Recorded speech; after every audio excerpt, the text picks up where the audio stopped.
The first alien ship didn't arrive with weapons. It arrived on fire, screaming through Earth's atmosphere like a wounded god falling out of the sky. I was on duty at the Cascadia Deep Space Array when every sensor we had lit up at once, not with hostile lock-ons, not with invasion signatures, but with distress codes layered on top of each other, so densely they collapsed into static, ancient, desperate, dying, and as the object tore itself apart above the Pacific, one truth became impossible to ignore. Someone out there was running for their lives, and they had chosen us. But that was only the beginning. My name is Dr. Elias Rowe, xenolinguist, systems liaison for First Contact, though none of my training prepared me for the sound survivors made when we pulled them from the wreckage. It wasn't a scream. It was mourning, compressed into a frequency that rattled teeth and hearts alike. They were tall, luminous beings with skin like fractured glass and eyes that reflected entire starfields. Later, we would learn they called themselves the Varellan Concord. At first, the world watched in awe. Humanity had finally met someone who wasn't trying to kill us. Governments opened their borders. The United Nations declared Earth a sanctuary world. Refuge corridors were established. News anchors cried on live television.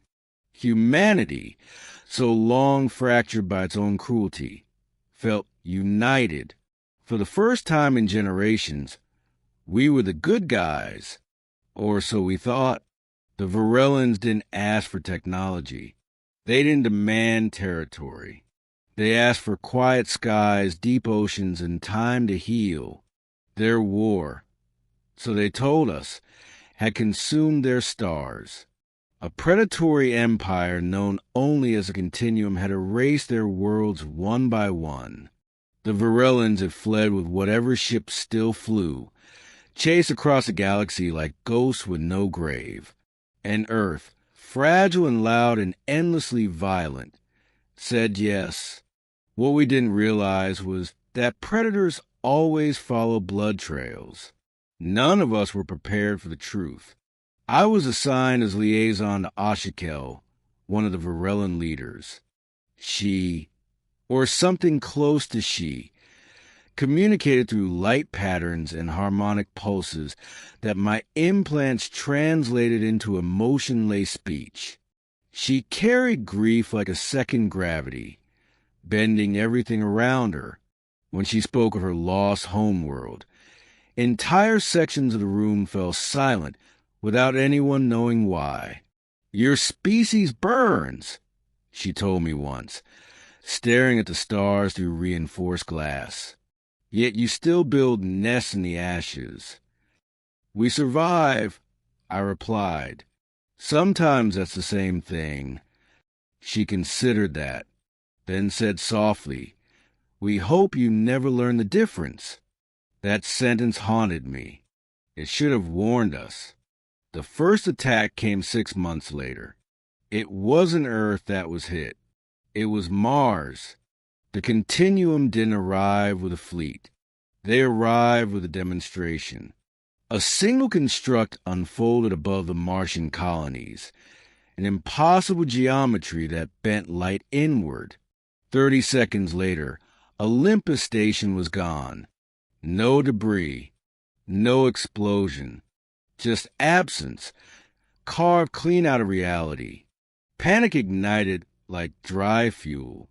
Humanity looked to the Varellans for answers, and for the first time since their arrival, they hesitated. That hesitation cost us everything. As emergency councils screamed and markets collapsed, Ashikel finally told me the truth they had buried beneath gratitude and shame. The continuum wasn't just hunting the Varellans. It was drawn to them. Their species possessed something rare, a biological resonance capable of amplifying space-time itself.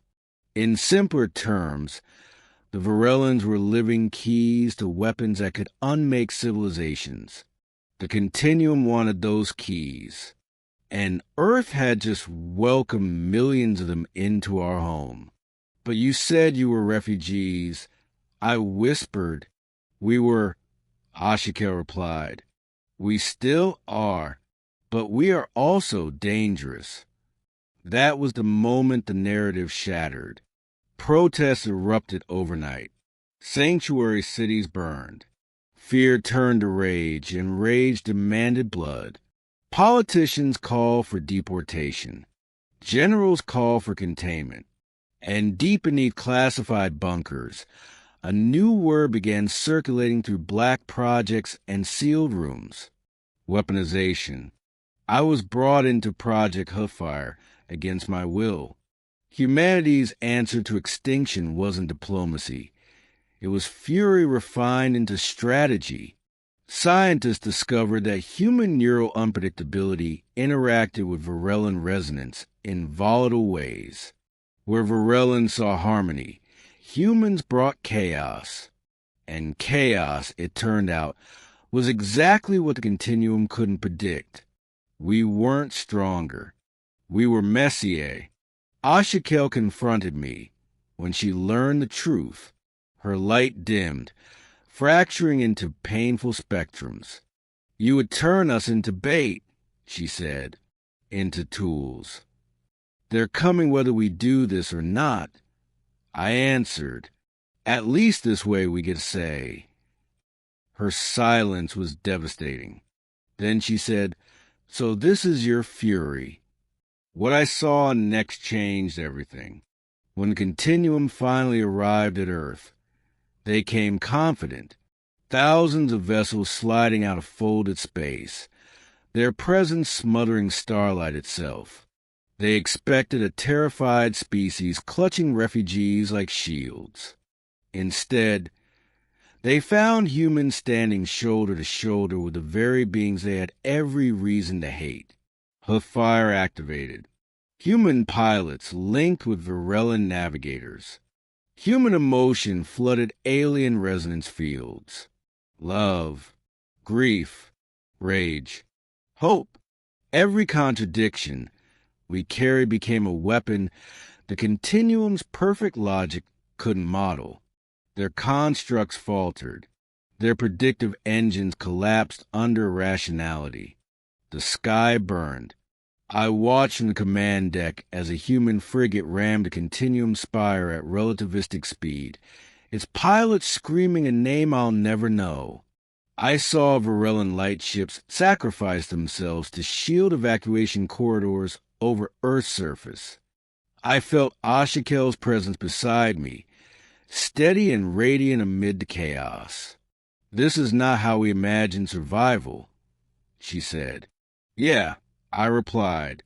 We're bad at imagining endings. The battle lasted 12 minutes. The Continuum retreated in 8. Victory tasted like ash. Earth survived, but the cost carved scars into history. Cities were lost. Millions died. And when the smoke cleared, the question remained, one no weapon could answer. What now?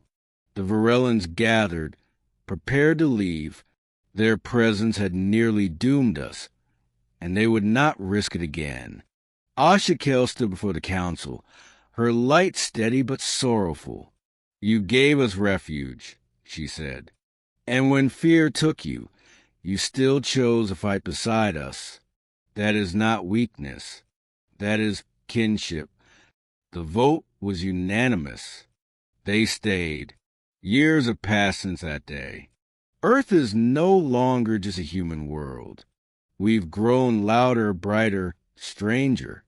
The stars watch us differently now.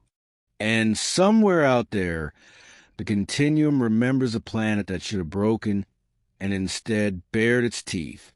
Sometimes, late at night, I walk the shoreline where the first ship fell burning from the sky.